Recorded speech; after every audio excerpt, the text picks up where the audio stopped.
Hello everyone. आइए एक सामान्य हाइट एंड डिस्टेंस के प्रॉब्लम का हल निकाला जाए। बहुत सिंपल प्रॉब्लम है। इसमें ए बी एक बिल्डिंग है जिसकी ऊंचाई 20 मीटर आप लोग देख रहे हैं। क्वेश्चन को याद करने का प्रयास कीजिए। ए बी एक बिल्डिंग है जिसकी ऊंचाई 20 मीटर है। उसके ऊपर ए डी एक झंडा लगा हुआ है। ए बी एक बिल्डिंग जिसकी ऊंचाई 20 मीटर है, उसके ऊपर ए डी एक झंडा लगा हुआ है। अब बी से कुछ दूरी पर सी बिंदु से बिल्डिंग के शीर्ष का उन्नयन कोण, मतलब बिल्डिंग के टॉप का एंगल ऑफ एलिवेशन 30 डिग्री है। 30 डिग्री है तथा इसी बिंदु सी से झंडे के शीर्ष का उन्नयन कोण 45 डिग्री है। तो हमें एडी की ऊंचाई अर्थात झंडे के डंडे की ऊंचाई निकालनी है। एडी की ऊंचाई निकालनी है। क्लियरली पहले ट्रायंगल ए सी बी में हम लोग tan 30 डिग्री लेकर के P बाई बी होता है, तो tan 30 डिग्री लेंगे P बटा बी से हमें ये दूरी मिल जाएगा 20√3 मीटर। कितना मिलेगा? 20√3 मीटर। अभी मैं निकाल रहा हूँ, आप लोग याद कर लीजिए। tan 30 डिग्री इक्वल 1/√3 P बटा बी अर्थात 20/x, जिससे x आएगा 20√3 मीटर। ये निकल जाएगा। अब in triangle D B C, अब ट्रायंगल डी सी बी का उपयोग करेंगे। डी सी बी का, तो इसमें यह एंगल 45 डिग्री है। तो जब किसी समकोण त्रिभुज या राइट एंगल ट्रायंगल का एक कोण 45 हो, तो दूसरा वाला जो समकोण नहीं है, दूसरा वाला जो कोण है समकोण को छोड़ करके, वो भी 45 होगा। ऐसी स्थिति में इसके दो साइड्स बराबर हो जाएंगे। BC और BD बराबर हो जाते हैं।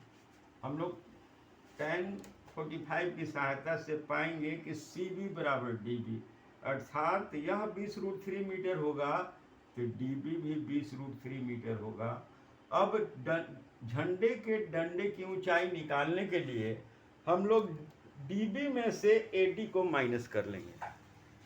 DB में से AD को माइनस कर लेंगे।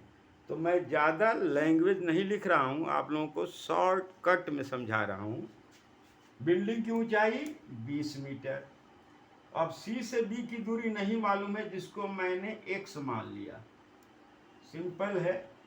तो हम लोग सिर्फ लिखेंगे इन ट्रायंगल ABC, ABC मतलब ट्रायंगल ABC में त्रिभुज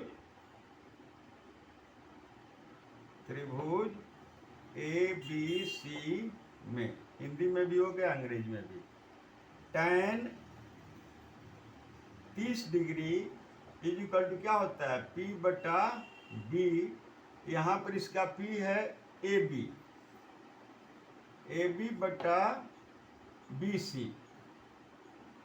AB 20 मीटर है, तो 20 डिवाइड बाई इसको x माना गया, तो क्या हो गया? x। हम लोग जानते हैं कि tan 30 का वैल्यू जो होता है 1/√3 होता है। इस तरह 1/√3 इक्वल 20/x आया। इसलिए बाई क्रॉस मल्टीप्लिकेशन हम लोगों को x इक्वल क्या मिला? 20√3 मीटर में आएगा। ये दूरी हो गया। अभी हम लोगों को x इक्वल मिल चुका है कितना? 20√3 मीटर। इंग्लिश या हिंदी जिसमें लिखिए आप लोग, 20√3 मीटर हो चुका है। ठीक है। अब ये जब 20√3 है, अब हम लोग लेंगे triangle CDB। Now in triangle CDB, बहुत संक्षेप में मैं बता रहा हूँ, ये ट्रायंगल है।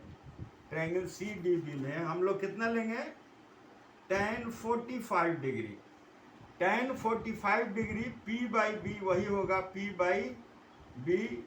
यहाँ पर परपेंडिकुलर है DB, इज इक्वल टू हो जाएगा D B divided by C B. लेकिन tan 45 डिग्री जो होता है 1 होता है, इसका वैल्यू 1 होता है, तो 1 इक्वल डी बी हो गया आपका। आज सी बी कितना है, x है, अर्थात x का वैल्यू हम लोग जान चुके हैं 20√3। इसलिए 1 मीन्स 1/1, क्रॉस मल्टीप्लीकेशन से हम लोगों का क्या मिला, dB मिल गया 20√3 मीटर। dB निकल चुका, ये पूरा D से B तक की दूरी हम लोग निकाल चुके हैं। D से B तक की दूरी हम लोग निकाल चुके हैं।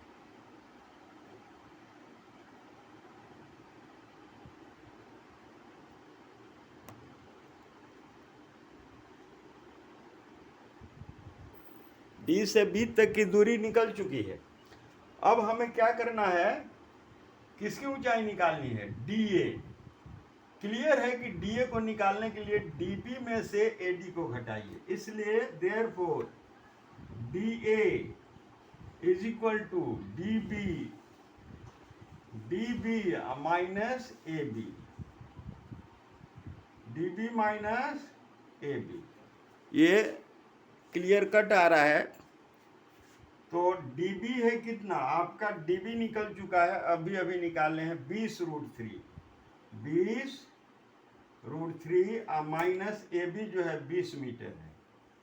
आपका यहाँ से 20 कॉमन हो गया, 20 इज टेकन एज कॉमन, तो अंदर बचा √3 माइनस 1। यहाँ भी आंसर आप लिख सकते हैं इतना मीटर, या इसको थोड़ा बढ़ा दिया जाए, तो बढ़ाने पर हमें क्या मिलेगा, 20 और √3 का वैल्यू 1.732, 1.732 माइनस 1 इक्वल हो गया 20।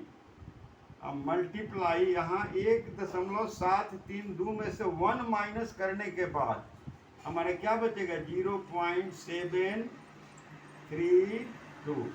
अब मल्टीप्लाई कर देना। अब क्या करना है, मल्टीप्लाई हम लोग कर देंगे, नहीं तो मल्टीप्लाई कर देंगे, तो यहाँ हो गया हमारा, इससे मल्टीप्लाई करेंगे तो हो जाएगा 2 2 जा 4, 2 3 जा 6, 2 7 जा 14, 0 से हुआ तो 0। कितने अंक पहले, 1 2 3 अंक पहले डेसिमल पड़ेगा, 1 2 3। आपका ये छोड़ दीजिए, कितना हुआ 14.64 मीटर। तो बहुत आसान है, यह झंडे के डंडे की ऊंचाई निकल गई। आप लोग समझ गए होंगे, बहुत आसान सा प्रश्न है। तो इस तरह के वीडियोज हम लाते रहते हैं। अगर आपको पसंद आए तो लाइक कीजिए, चैनल को सब्सक्राइब कीजिए। तब तक के लिए धन्यवाद।